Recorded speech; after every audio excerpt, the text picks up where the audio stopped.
Hi hello నమస్తే. ఈరోజు ఒక న్యూస్ నమస్తే తెలంగాణ అని ఒక తెలుగు న్యూస్ ఛానల్లో చూశాను. ప్లస్ అంటే తెలుగు జనరల్గా తెలుగు ఛానల్లో రాగానే నేను క్రాస్ చెక్ చేస్తాను ఇంగ్లీష్ ఛానల్స్లో ఈ న్యూస్ కరెక్టా లేదని. సో న్యూస్ కరెక్టే.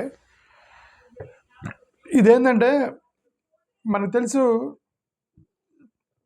సావర్కర్ గారిని, leader of the opposition Savarkar గారిని అవమానించారు అని కోర్టు కేసు ఒకటి రన్ అవుతుంది. ఆ కోర్టు కేసు వేసింది సావర్కర్ గారి యొక్క మనవడే వేసాడు. సత్యకి సావర్కర్ మనవడు అనమాట. అతను వేసాడు కోర్టులో. అతనే ఆర్గ్యూ చేస్తున్నాడు ఇప్పుడు కోర్టులో. సో సావర్కర్ గారు ఎవరు అని మీకు చెప్పడం నాకు తెలిసిన వరకు అవసరం లేదని నేను అనుకున్నాను. మీ అందరికీ తెలుసు. ఓకే, ఆర్ఎస్ఎస్ మంచి నాయకుడు, అంటే పైనీరింగ్ నాయకుడు, అంటే స్టార్ట్ చేసింది గోల్వాల్కర్ అయినప్పటికీ, బట్ ఈయన కూడా సావర్కర్ గారి యొక్క మెయిన్ పాత్రధారుడు కాబట్టి ఆర్ఎస్ఎస్కి సంబంధించి. సో సావర్కర్ గారి గురించి, ఆయన గురించి పెద్ద చెప్పాల్సింది ఏం లేదు. ఓకే, అదే ఇప్పుడు బ్రిటిష్ వాళ్ళు అరెస్ట్ చేసి జైల్లో పెట్టారు సావర్కర్ గారిని, గోల్వాల్కర్ గారిని కాదు.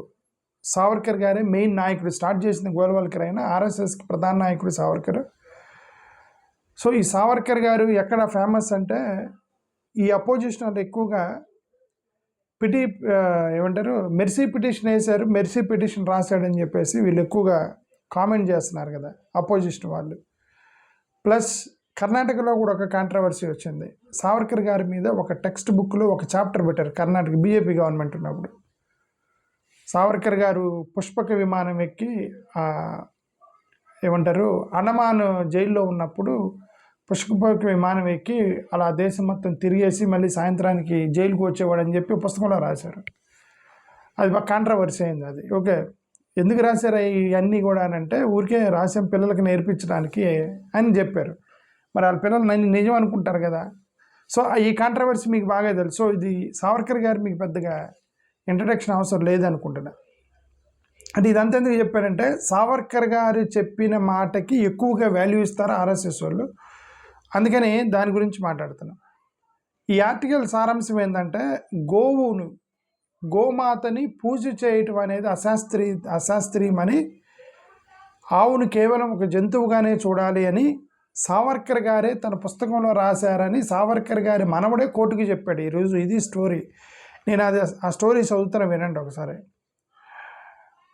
రాహుల్ గాంధీపై పూణే కోర్టులో జరుగుతున్న క్రిమినల్ పరువు నష్టం కేసుకు సంబంధించి వినాయక దామోదర్ సావర్కర్ మనవడు సత్యకి సావర్కర్ పూణేలోని ప్రత్యేక ఎంపీ ఎమ్మెల్యే కోర్టులో మంగళవారం కీలక వాంగ్మూలం ఇచ్చారు. ఇది నమస్తే తెలంగాణ న్యూస్ పేపర్ ఇది. బట్ అవసరం లేదు, చూపించాల్సిన అవసరం లేదు. మీరు గూగుల్లో కొడితే వచ్చేసింది. ఎందుకంటే దాన్ని ఇంగ్లీష్ ఛానల్స్ కూడా రాశారు, వెరిఫై చేశాను నేను.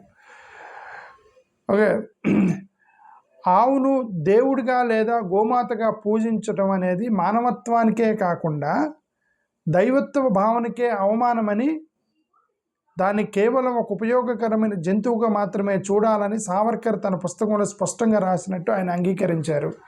ఒకవేళ ఇది నిజం నాకు తెలీదు, ఇది నిజంగా ఇట్లా రాశారని నేను చూసి ఆశ్చర్యపోయా. ఒకవేళ ఇదే నిజమైతే సావర్కర్ గారు చెప్పిందే వినాలి కదా. కనీసం సావర్కర్ గారు చెప్పారు కదా, గోమాతని మీరు ఒక జంతువుగానే చూడాలి తప్ప దేవతగా చూడకూడదు, పూజ చేయకూడదు, అది అశాస్త్రీయం అని చెప్పి సావర్కర్ గారు తన పుస్తకంలో రాశారు అని కోర్టులో తన మనవడే సబ్మిట్ చేశాడని దీని యొక్క సారాంశం. ఓకే,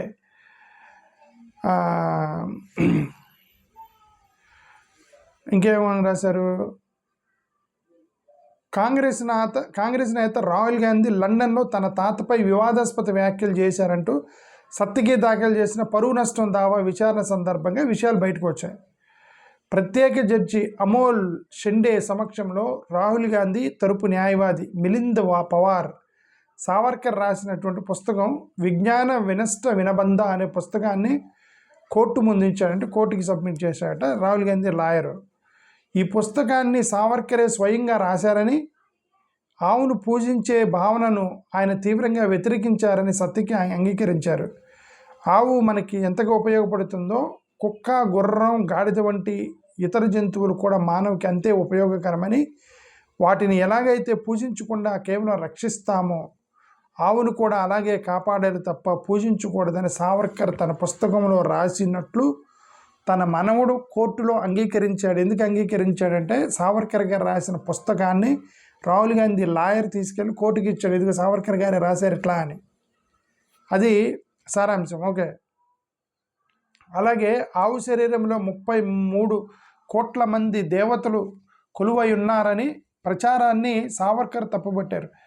ఒక ఆవులోనే 33 కోట్ల మంది దేవతలు ఉంటారు ఒక ఆవులోనే అని మనోళ్ళు కొంతమంది నమ్ముతుంటారు. అది తప్పు అని సావర్కర్ గారే అన్నారట. ఇటువంటి నమ్మకాలు హిందూ సంస్కృతినే అపహాస్యం చేసేలా ఉన్నాయని ఆయన మండిపడ్డారు. హిందూ మతం పేరిట ఆవు పేడను తినటం, ఆవు మూత్రాన్ని సేవించడం వంటి ఆచారాలను కూడా ఆయన విమర్శించాడట సావర్కర్ గారు. ఓకే. ఇవి మతపరమైన ఆచారాలు కాదని, కేవలం మూఢనమ్మకాలని తేల్చి చెప్పారు. గోవుకు దండ వేసే బదులు నమ్మకమైన కుక్క మెడకు గంట లేదా కాలర్ కట్టినట్టుగా ఆవు మెడకు గంట కట్టాలని సావర్కర్ సూచించారని సత్తికి కోర్టుకి వివరించారు. అంటే ఆవుల్ని కుక్కలని కూడా రెండు కంపేర్ చేసి చెప్పారని, కోర్టుకు చెప్పారని ఇదిగో ఈ నమస్తే తెలంగాణ వాళ్ళు రాశారు. చెప్పే ఉంటారు, ఎందుకంటే నేను క్రాస్ వెరిఫై చేశాను. ఈ న్యూస్ కరెక్టా లేదని నేను వెరిఫై చేస్తే కరెక్ట్ అని. అమెరికాలో ఆవులను అత్యంత శాస్త్రీయ పద్ధతుల్లో కేవలం ఉపయోగకరమైన జంతువుగా భావిస్తూ పశు సంపదను అద్భుతంగా అభివృద్ధి చేస్తున్నారని సావర్కర్ ప్రశ్నించారు. కానీ భారత్లో మాత్రం ఆవును కేవలం పూజనీయ వస్తువుగా చూస్తూ ఆచరణలో మాత్రం గోశాలలు, కషాయ కాణాలకే పరిమితం చేస్తున్నారని ఆయన ఆవేదన వ్యక్తం చేసినట్లు సత్తికి కోర్టుకు స్పష్టం చేశారు. ఓకే, ఇక్కడ ఒక మంచి ట్విస్ట్ ఉంది. ఇక్కడ ఏమంటారు, అమెరికాలో అయితే ఆవులు శాస్త్రీయ పద్ధతిలో కేవలం ఉపయోగకరమైన జంతువులుగా భావిస్తూ పశు సంపదను అద్భుతంగా వృద్ధి చేస్తారని. అమెరికాలో ఆవుల్ని చాలా జాగ్రత్తగా కాపాడతారట, ఎందుకంటే అవి పశు సంపద పాలిస్తాయని.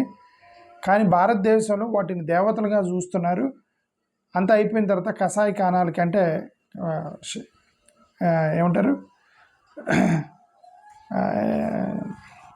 స్లాటర్ హౌసెస్కి పంపిస్తున్నారని చెప్పి ఆయన ఆవేదన వ్యక్తం చేశాడు అనేది ఈ న్యూస్ యొక్క సారాంశం. ఓకే. బట్ ఇప్పుడు నాకు డౌట్ వచ్చింది ఏంటంటే, ఇప్పుడు సావర్కర్ గారికే ఇలా రేషనలిస్ట్ అప్రోచ్, రేషనలిస్ట్ ఐడియా ఉన్నప్పుడు సావర్కర్ గారికి అంబేద్కర్కి కొన్ని సిమిలారిటీస్ ఉన్నాయి. సావర్కర్కి అంబేద్కర్కి వాళ్ళిద్దరికీ ఒకే దగ్గర అండి. ఒక అంబేద్కర్కి సావర్కర్ గారికి మధ్యలో ఉన్నటువంటి వ్యత్యాసం ఒకచోటే.